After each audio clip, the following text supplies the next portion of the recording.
मानव में नर जनन अंग के अंतर्गत निम्नलिखित भाग पाए जाते हैं। कौन कौन से भाग पाए जाते हैं? नंबर 1 हेडिंग आती वृषण। इधर ध्यान दीजिए, वृषण लिखेंगे। वृषण में प्रत्येक पुरुषों में एक जोड़ी वृषण पाए जाते हैं जो उदर गुहा के बाहर एक थैले जैसी रचना में उपस्थित होते हैं। दोनों जो अंगों के बीच में उपस्थित होते हैं। इसका प्रमुख कार्य शुक्राणु किसका निर्माण करते हैं? शुक्राणुओं का निर्माण करते हैं। नर युग्मक अर्थात शुक्राणुओं का निर्माण करते हैं। फिर उसके बाद में दूसरी हेडिंग आती है अधिवृषण। अधिवृषण इसमें लिखेंगे प्रत्येक वृषण के ऊपर बहुत सी महीन पतली धागे जैसे नलिकाओं का जाल पाया जाता है जिसे अधिवृषण कहा जाता है। इसका प्रमुख कार्य शुक्राणुओं को गतिशील प्रदान करना।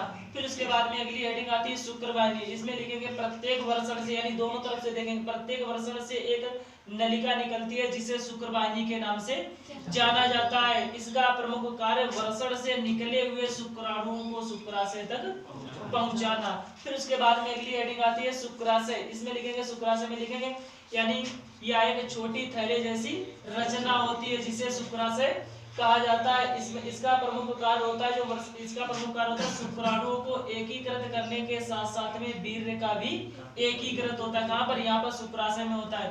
फिर उसके बाद में अगली हेडिंग डालेंगे मूत्रवाहिनी। लिखेंगे शुक्राशय से एक पतली नलिका निकलती है जिसे मूत्रवाहिनी के नाम से जाना जाता है। इसका प्रमुख कार्य मूत्र तथा वीर्य दोनों का उत्सर्जन करना। ये आगे खुलती कहाँ जाकर के? शिश्न मुंड के द्वार पर खुलती है और इसका प्रमुख कार्य है जो मूत्र और वीर्य दोनों का उत्सर्जन करना। फिर उसके बाद में अगली हेडिंग डालेंगे शिश्न या पेनिस। इसमें लिखेंगे प्रत्येक पुरुषों में नाभि के नीचे एक मांसल अंग पाया जाता है। इसका प्रमुख कार्य होता है जो शुक्राणुओं को स्त्री के गर्भाशय तक पहुंचाना, यानी संभोग क्रिया के दौरान जो होता है जो शुक्राणुओं को स्त्री के गर्भाशय तक पहुंचाना। फिर अगली हेडिंग आती है लास्ट हेडिंग सहायक जनन ग्रंथियां। इसमें लिखेंगे प्रत्येक पुरुषों में जनन अंगों के अलावा बहुत सी ग्रंथियां पाई जाती हैं जिन्हें सहायक जनन ग्रंथियां कहा जाता है। इसका प्रमुख कार्य होता है शुक्राणुओं को पोषक प्रदान कर उन्हें जीवित रखने का कार्य करती। बस